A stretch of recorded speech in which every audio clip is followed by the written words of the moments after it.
सो दोस्तों अभी हम लोग आ चुके हैं बिल्कुल हमारे नॉर्मल स्क्रीन के ऊपर। एक एक इंपॉर्टेंट स्टॉक्स को हम लोग को यहाँ पे कवर करना है। तो सबसे पहले एस्ट्रल लिमिटेड। सो एस्ट्रल के नंबर्स हम लोग को देखने को मिले हैं। आप लोगों ने चेक किया होगा क्वार्टरली ईयरली नंबर्स में कोई भी दम नजर यहाँ पे सामने नहीं आ रहा है। यूजुअली जितने भी बिल्डिंग मटेरियल से रिलेटेड काम करने वाली जो कंपनीज है उन सभी में हम लोग को ये सेम पैटर्न फिलहाल तो देखने को यहाँ पे मिल रहा है। सो एस्ट्रल के जो पुअर नंबर्स है जिसके चलते आप यहाँ पे आने वाले समय में देख सकते हैं थोड़ा बहुत प्रेशर आप लोगों को देखने को यहाँ पे मिल सकता है। वैसे एस्ट्रल ये कोई खराब कंपनी नहीं है, यहाँ पे ये अपने ही सेगमेंट का नंबर 1 स्टॉक है, तो वो एक सबसे बड़ा गोल्डन एडवांटेज हमारे साथ यहाँ पे हमेशा बने रहता है। सो अगर ये नीचे आया तो डर मत जाना, यहाँ पे ये लंबी अवधि के लिए बहुत ही शानदार कंपनी है।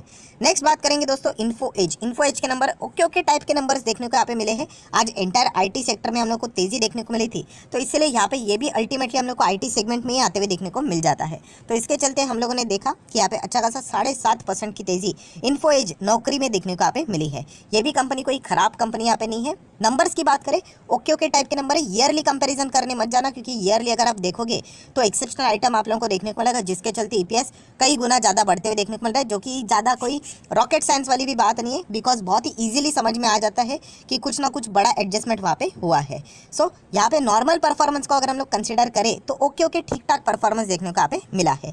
नेक्स्ट बात करेंगे ट्राइडेंट के नंबर्स अभी यहाँ पे आने वाले हैं, तो इसके चलते ये स्टॉक्स जरूर आप लोगों के फोकस में यहाँ पे रहना चाहिए।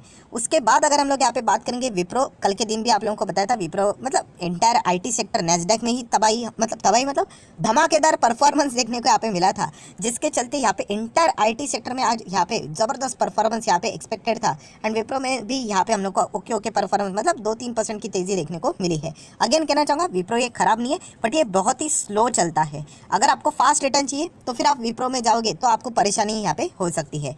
नेक्स्ट बात करेंगे दोस्तों इंडियन एनर्जी एक्सचेंज। ये भी कोई खराब कंपनी नहीं है, बट यस अभी के फिलहाल की अगर हम लोग डेटा की बात करें तो इसमें थोड़ा सा हम लोग को खराब मतलब जो परफॉर्मेंस यहाँ पे रहता है वॉल्यूम वाइज उनका वो थोड़ा सा डाउन देखने को मिल रहा है। इसके चलते वो दिक्कतें देखने को यहाँ पे मिल रही है। सो अगर आप चाहो तो यहाँ पे भी कंटिन्यू कर सकते हैं, बट आईईएक्स से रिलेटेड मैंने हमेशा आप लोगों को एक पॉइंट यहाँ पे बताया है कि आप इसका बिजनेस समझिए। मैक्सिमम लोगों को इसका बिजनेस ही नहीं पता है, एंड बिना बिजनेस समझे अगर आप किसी स्टॉक में निवेश कर रहे हो तो उसको तुक्केबाजी यहाँ पे बोलते हैं। इतना तो मैं आपको यहाँ पे बोल सकता हूँ।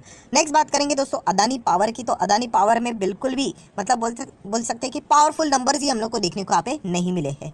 सो यहाँ पे अदानी के शेयर से रिलेटेड जो भी मतलब दाव खेला जा रहा है ना, वो बहुत ही लंबी भविष्य को सोचकर दाव खेला जा रहा है कि आने वाले समय में मैक्सिमम कंपनीज को कॉन्ट्रैक्ट मतलब जो निकलेंगे आगे आने वाले समय में वो अदानी को ही वो टेंडर्स यहाँ पे मिलेंगे। तो इसके चलते भविष्य में ये नंबर्स बहुत अच्छे खासे हो सकते हैं, तो इसलिए वो सारा दाव यहाँ पे खेला जा रहा है। हालांकि अदानी पावर की भी अगर हम लोग बात करें, इसका भी जो पी रहता था वो बहुत ही हायर लेवल पे रहता था, बट बीच में हम लोगों ने देखा कि बहुत ही कई गुना मल्टीपल करोड़ का प्रॉफिट इन्होंने यहाँ पे कमाया था, एंड उसके चलते आप देख सकते हैं पी इनका यहाँ पे ज़मीन पे अभी यहाँ पे आ चुका है। सो ये जो पी का जितना भी खेल देखने को मिल रहा है वो इसी प्रकार से देखने को मिल रहा है कि अदानी के जितने भी बाकी के शेयर है उनमें धमाकेदार हम लोग को रेवेन्यू जनरेट होते हुए देखने को मिलेगा। एंड धमाकेदार रेवेन्यू जनरेट होगा तो आपका प्रॉफिट भी धमाकेदार होगा, प्रॉफिट धमाकेदार तो ईपीएस धमाकेदार, एंड अल्टीमेटली आपका पी नीचे आएगा। सो ये समीकरण यहाँ पे अदानी के शेयर्स में देखने को मिल रहा है। बट अदानी पावर की बात करें इतने कुछ खास नंबर देखने को नहीं मिले हैं। देन आरवीएनएल से रिलेटेड मैंने कल आप लोगों को बताया था कि इनके नंबर्स में जबरदस्त परफॉर्मेंस देखने को मिला है। हालांकि नंबर्स के पहले अच्छा खासा 5.5% की एक नॉर्मल प्रॉफिट बुकिंग देखने को यहाँ पे मिली थी।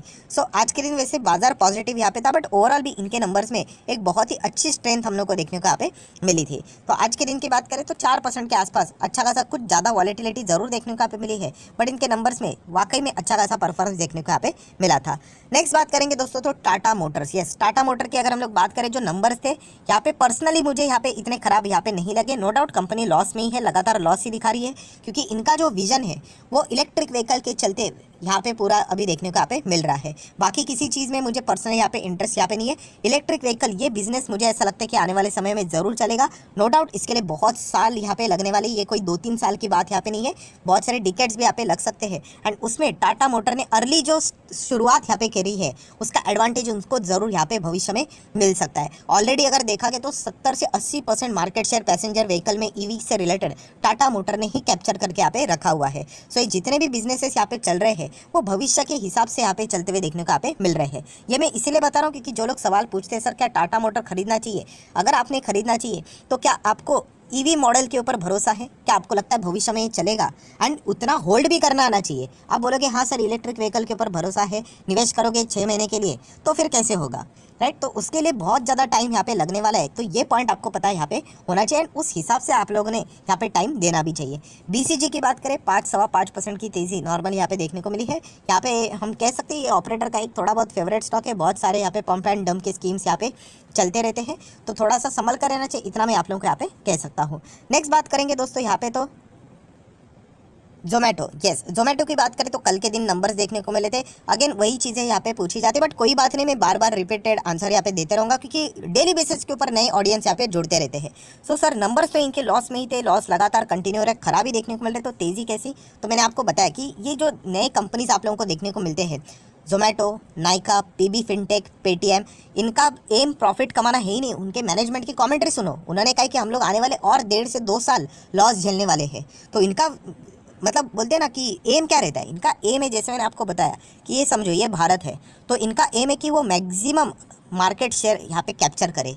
एक बार मार्केट शेयर उन्होंने यहाँ पे कैप्चर कर लिया, उसके बाद वो अपने चार्जेस लगाएंगे, चार्जेस बढ़ाएंगे, ये चीज़ें आप लोगों को देखने को यहाँ पे मिल जाएंगी। तो यहाँ पे जो भी जोमेटो के नंबर्स को वो एनालिसिस किया जाता है, वो रेवेन्यू को देखकर किया जाता है कि ये कितना कमा रहे हैं, क्योंकि फिलहाल ये खर्चा बहुत कर रहे हैं। हर एक कंपनी को अगर आप देखोगे, जितने भी नई नई कंपनीज देखने को मिल रहे हैं, उनका एम वही है कि मार्केट शेयर गेन करो। एक बार मार्केट शेयर आ गया, कॉम्पिटिटर पीछे मतलब पीछे पड़ गया, तो उसके बाद वहाँ पे वो क्या कर सकते हैं, थोड़ा सा मोनोपोली का फ़ायदा उठाकर अच्छे खासे चार्जेस यहाँ पे लगा सकते हैं। अगर आप देखोगे, खुद को ही थोड़ा बहुत ऑब्जर्व करके देख लेना, क्या आपको जोमेटो एंड स्विगी का थोड़ा आदत नहीं लगा है? आप ज़रूर मुझे कमेंट सेक्शन में यहाँ पे बता सकते हो कि जेन्यून आंसर बता देना, हाँ तो हाँ, ना तो ना, उसमें कोई शर्म की बात नहीं।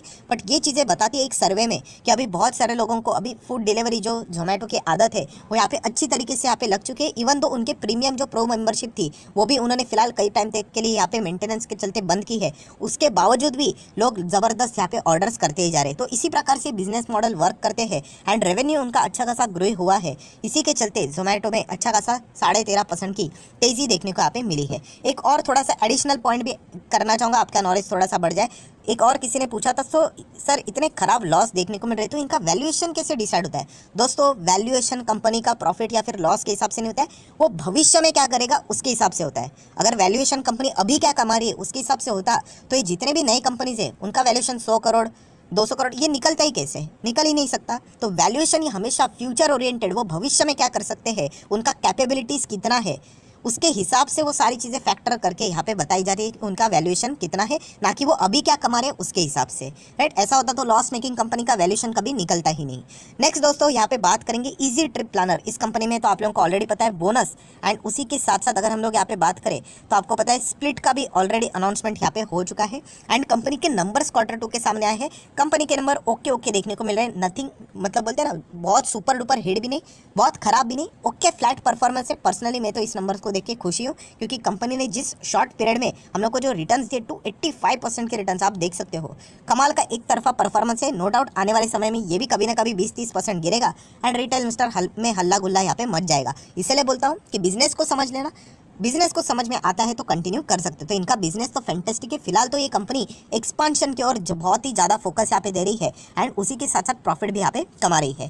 देन अगर बात करेंगे दोस्तों बोनस से रिलेटेड ही, तो 1:1 का बोनस यहाँ पे कंपनी ने ऑलरेडी अनाउंस यहाँ पे कर चुके हैं। नो डाउट फॉर्मेलिटीज़ यहाँ पे बाकी है, एंड 2 महीना यहाँ पे लगेगा। समवेयर अराउंड 8 जनवरी के चलते चलते आपके अकाउंट में यहाँ पे एक्स्ट्रा शेयर्स आ जाएंगे शीला फॉर्म। यस दोस्तों, शीला फॉर्म की अगर हम लोग यहाँ पे बात करें तो इस स्टॉक से रिलेटेड भी बीच में मैंने वीडियो बनाया था, ज़्यादा बार वीडियो नहीं बनाया था। तो ये स्टॉक मैंने आप लोगों को स्टडी करने के लिए क्यों दिया था, उसके पीछे का एक ही रीज़न था कि म्यूचुअल फंड इसमें गजब का माल उठा रहे थे, एंड एसबीआई सबसे ज़्यादा इसमें हम लोग को फोकस करते हुए देखने को यहाँ पे मिला था। तो रिटर्न के मामले में अगर बात करूँ 1 साल के हिसाब से तो कुछ खास परफॉर्मेंस नहीं है, बट अभी तक जो ओवरऑल अगर हम लोग यहाँ पे बात करें 2017 से लेकर अभी तक, तो समवेयर अराउंड 80% के आसपास डेटा मतलब रिटर्न हम लोग को देखने को यहाँ पे मिल रहा है।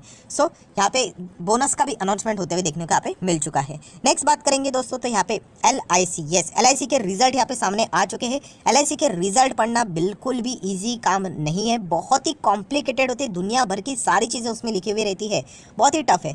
LIC एक सिर्फ इंश्योरेंस कंपनी भी नहीं है, ये एक बहुत बड़ी इन्वेस्टमेंट कंपनी है। आप लोगों को पता है LIC के का पोर्टफोलियो अगर आप देखोगे तो चक्कर आ जाएगा, इतने सारे शेयर्स उनके पास है। सो LIC के ओवरऑल नंबर्स के अगर मैं ओवरव्यू करके अगर आपको बता दूँ तो नंबर्स यहाँ पे ठीक ठाक एंड अच्छा ही परफॉर्मेंस देते हुए देखने को यहाँ पे मिल रहा है। क्वार्टरली ईयरली सरप्लस की बात करें, प्रॉफिट की बात करें तो तो जो मेन परफॉर्मेंस रहता है वो कंपनी का अच्छा ही देखने को मिल रहा है। एंड ग्रॉस एनपीएस की भी बात करें तो वो भी हम लोग को रिडक्शन मोड में ही फिलहाल तो देखने को मिल रहा है। हाँ, थोड़ा बहुत अगर हम लोग यहाँ पे प्रोविजन की बात करें, थोड़ा सा बैड डेट से रिलेटेड, वो एक सेगमेंट थोड़ा बहुत यहाँ पे डिसअपॉइंट करते हुए देखने को यहाँ पे मिल रहा है। बट ओवरऑल परफॉर्मेंस की बात करें तो ओके ओके टाइप का परफॉर्मेंस देखने को मिला है। तो क्या ये नंबर बाजार को अच्छे लगेंगे कि नहीं, कल के दिन तो बाजार क्लोज है, तो मंडे के दिन हम लोग को पता है यहाँ पे चल जाएगा। सो यहाँ पे ज़रूर कह सकते हैं कि एलआईसी खराब कंपनी नहीं, बट येस ये बहुत बड़ी कंपनी है, प्लस सरकारी कंपनी है। एंड उसी के साथ साथ सरकार ने तो केवल 4% हिस्सा ही यहाँ पे भेजा है, 3 या 4% वॉटेवर।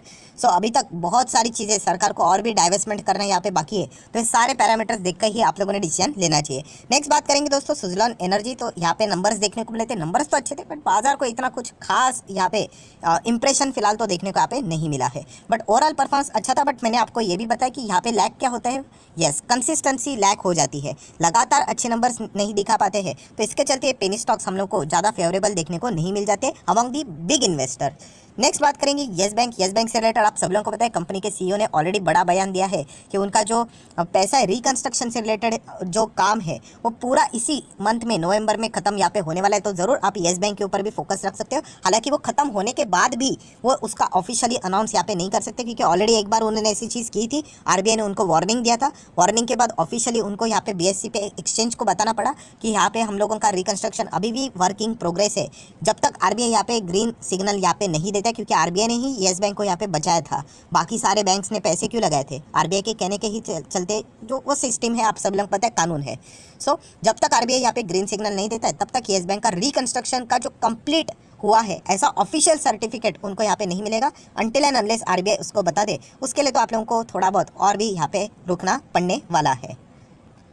सो आशा करता हूँ दोस्तों वीडियो हेल्पफुल लगा होगा, तो जरूर लाइक एंड शेयर कर देना। डीमैट अकाउंट अगर आपने अभी तक ओपन नहीं किया तो लिंक नीचे डिस्क्रिप्शन में